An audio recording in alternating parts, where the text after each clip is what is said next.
मेरे देश के सभी वासियों को मेरा राम राम। मेरा नाम प्रशांत है और आज मैं जिस मुद्दे पे आपसे अपनी राय रख रहा हूँ, अपने विचार रख रहा हूँ,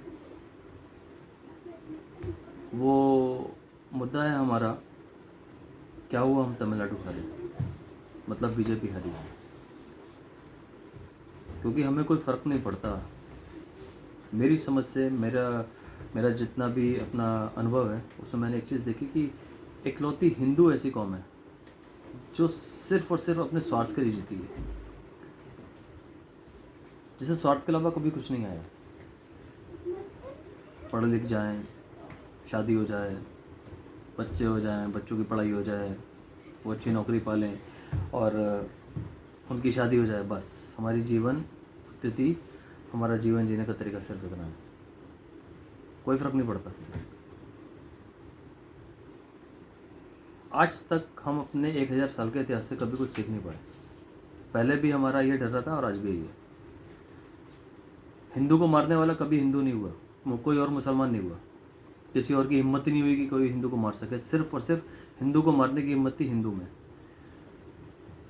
और हमारी मूर्खता, हमारे झूठे स्वाभिमान और हमारे झूठे अहम का फ़ायदा हमेशा दूसरों ने उठाया। पहले मुगलों ने उठाया, फिर अंग्रेज़ों ने उठाया और अब हमारे नेता उठा रहे हैं।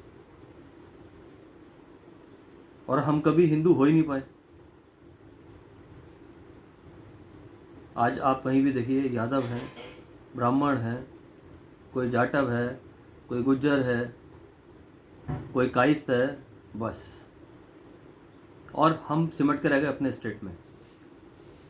आप किसी से पूछो, मैं महाराष्ट्रियन हूँ, मैं बंगाली कलकत्ता से हूँ, बंगाल से हूँ, मैं यूपी से हूँ, मैं असम से हूँ, मैं तमिलनाडु से हूँ, मैं केरल से, कोई नहीं बोलता कि हम भारत से हैं। हम अपने देश का असल नाम तक नहीं लेते जी। अंग्रेज़ों का दिया नाम हम यूज़ करते हैं। हमें हमारी किसी चीज़ से कोई मतलब ही नहीं है। आज तमिलनाडु हारते ही वहाँ पे पाकिस्तान के नारे लग रहे हैं और पाकिस्तान के झंडे लग गए। हमें इस बात से कोई फ़र्क नहीं पड़ता। 5 स्टेट हमारे हाथ से जा चुके, हमें इससे कोई फ़र्क नहीं पड़ता। हमें फ़र्क पड़ता है गैस सस्ती मिल जाए, पेट्रोल सस्ता मिल जाए, बस। सब्ज़ी सस्ती मिले, दारू कितनी महंगी हो जाए फ़र्क नहीं पड़ता, गुटखा कितना महंगा हो जाए फ़र्क नहीं पड़ता। पेट्रोल सस्ता होना चाहिए, सब्ज़ी सस्ती होनी चाहिए, दालें सस्ती होनी चाहिए, गैस सस्ती होनी चाहिए, बस हमारी ज़रूरत इतनी है। और फ्री का मिलना चाहिए। फ्री का तो ज़रूर मिलना चाहिए। भीख लेने की हमें आदत पड़ चुकी है और जो भीख देगा हम उसको वोट देंगे, चाहे हमारे देश का बेड़ा गर्क हो जाए, क्योंकि हमें अपने देश से कोई मतलब ही नहीं था।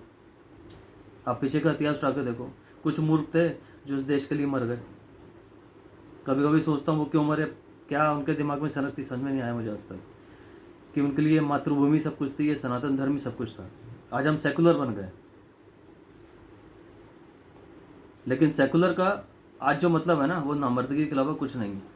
हम अपनी नपुंसकता को छुपाने के लिए सेकुलर का चोला ओढ़ के सबके सामने आ गए।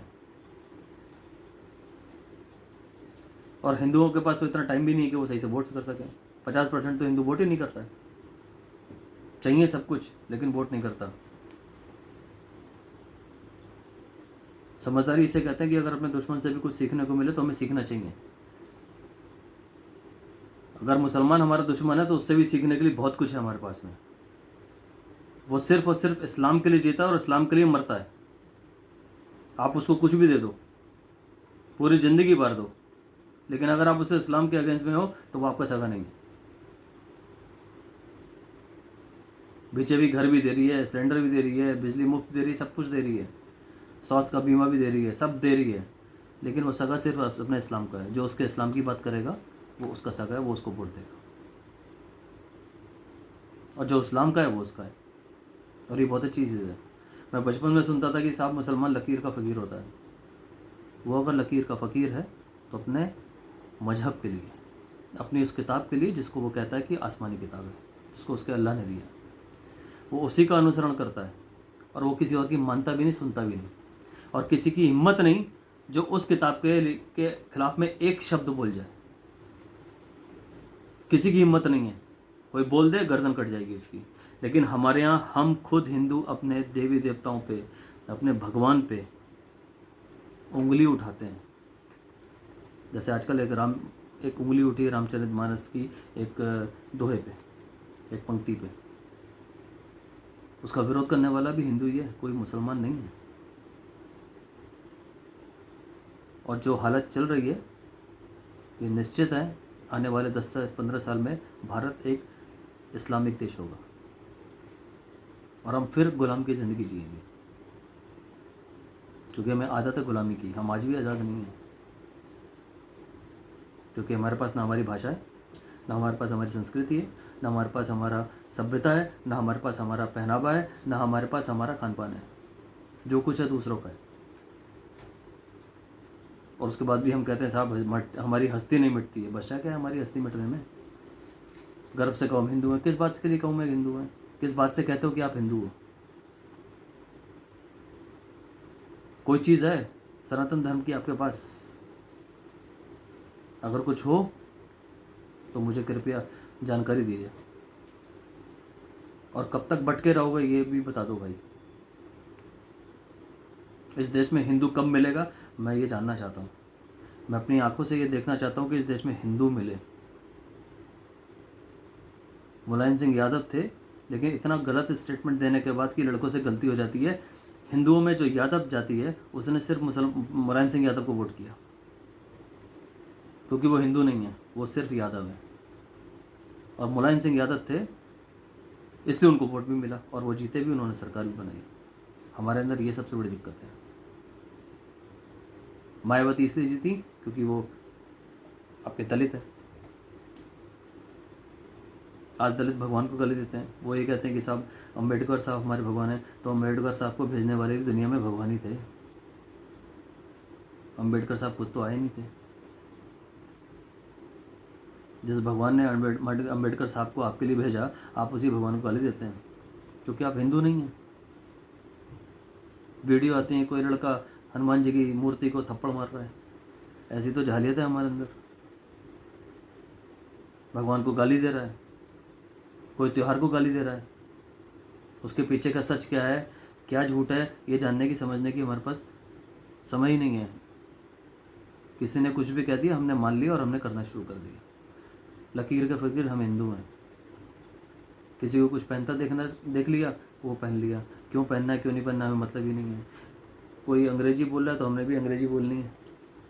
हमें हमारी भाषा में विश्वास नहीं है। किसी ने कुछ खाना शुरू कर दिया तो हमने भी खाना शुरू कर दिया। क्या खा रहा है, क्यों खा रहा है, हमें खाना चाहिए नहीं खाना चाहिए, उससे मतलब नहीं है। जिसको देखा उसका वो चीज़ शुरू कर दी। वो सही है गलत कुछ मतलब नहीं है हमें। तो लकीर का फकीर हम जैसे लोगों को बोला जाए या उन मुसलमानों को बोला जाए जो अपनी धार्मिक किताब का अनुसरण कर रहे हैं और उसी के लिए जीते और उसी के लिए मरते हैं। हमें तो हमारे चारों वेदों का ढंग से नाम नहीं पता। वो किस चीज़ पे आधारित है हमें ये भी नहीं पता। कितने पुराण कितने उपनिषद हैं हमें ये नहीं पता। हमारे घर में आरती नहीं होती ढंग से, और बिना किताब के आरती नहीं हो सकती। बच्चों को पता ही नहीं है पूजा पद्धति क्या होती है, क्योंकि हमको ही नहीं पता तो हम अपने बच्चों को क्या बताएं। उनका बच्चा भी चाहे इंग्लिश मीडियम पढ़े चाहे कहीं भी पढ़े, लेकिन अपने मज़हब की किताब को ज़रूर पढ़ता है और उसके लिए वक्त निकाला जाता है।